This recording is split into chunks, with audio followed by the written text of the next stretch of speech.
Hello, I'm Megan Jones, editor at Call Centre Helper, and I'm delighted to be joined today by Rob Clarke of Elev-8 Performance to take a closer look at the findings of our latest Call Centre Helper research and the most important contact centre metrics out there right now.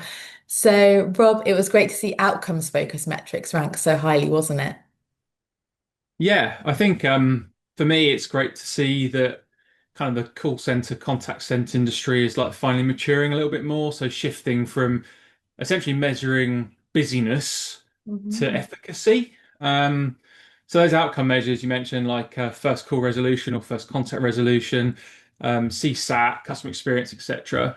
I think when you actually delve into the research, they actually show whether we made life easier for the customer. Um, and really I mean, that's our primary function, surely, in the kind of contact center industry. So a particular point of pleasure for me really was Net Easy coming through. Actually, I commented on that in the written piece, and it's old research, but the CEB found that customers who experience low effort service are actually 94% more likely to repurchase and 88% more likely to increase spend. So that effortless piece beats wow every time. And I think when you look at what call centers were doing, they were talking about delighting the customer all the time, but getting the basics and the fundamentals wrong. Mm.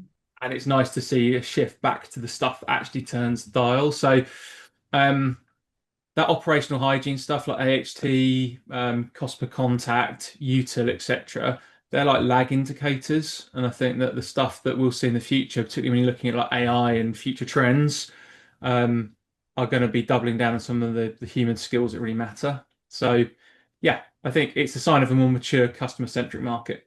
Mm. So it's a really positive picture at the moment. So how do you expect this to continue to evolve in this new AI era? Well, AI, I'm sure everyone that's listening today will see AI littered all over their feeds, every conversation they have. Certainly, as a consulting firm, we are getting sucked into that.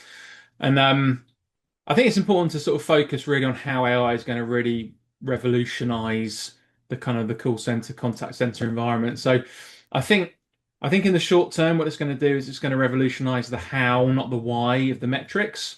So we'll still measure what matters, but we're able to do it in real time. And I think that's a shift. Those lag metrics, we probably see dashboards updating more in real time, so they become less of an obsession.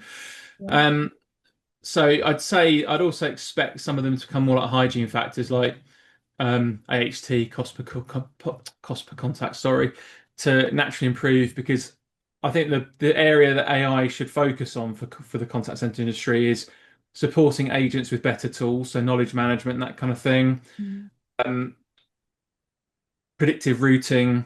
I think that's because when you sort of zoom to the future, I think that what we're going to see is that AI is going to take the admin off of human contact center agents' hands, but that's going to allow them to double down on the stuff that really is going to be tricky to automate. So, like empathy, creativity, curiosity, and problem solving.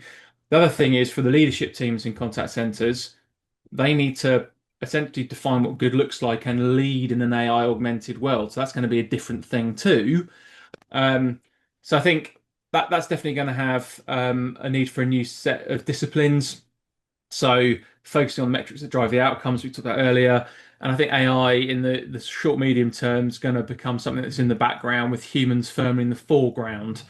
Um, shouldn't stop contact centers from focusing on great UX because, you know, where you've got channel of choice being a really important factor. If you've got a self-serve portal that's rubbish, it's going to be detrimental. But, you know, I think the kind of the human stuff is going to have to become more human to add the value, if that makes sense. So AI augmenting people as opposed to replacing people.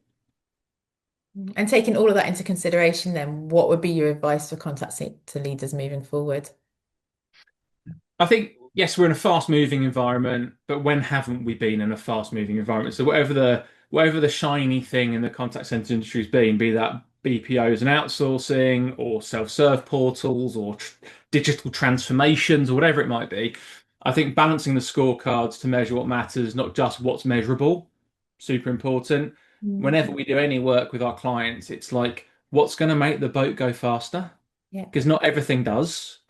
Um, don't underestimate the additional importance and value in employee experience at EX as one of the components of total experience. So, foundation for customer experience, because you can't deliver that human-centered stuff without an engaged people.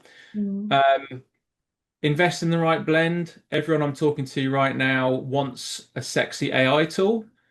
And actually, when you ask the question, what do you want it to do?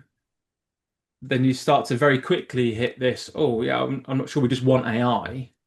So it's like being really clear on, kind of what that needs to look like.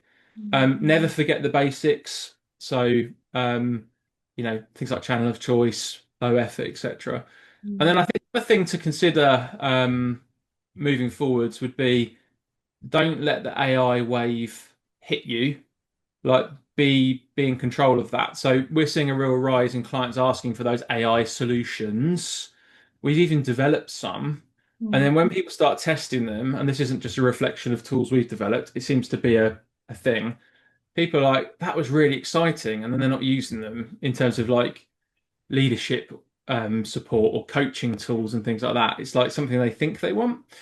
Whereas I think what probably we need to get into the habit of doing pretty quickly is being ready for AI. So from a not from a technical standpoint, but behaviorally. So everyone wants an AI product, but few have thought about what it means for the people. So leading in an AI augmented future, managing AI agents as well as human agents, understanding the importance of critical thinking, the things that AI gets wrong. So he talks about like biases and hallucinations and so on. You can't take AI's first answer as gospel every single time. So I think the future is definitely hybrid, but you need smart tech with skilled humans, and that readiness is definitely a gap that I'm seeing developing.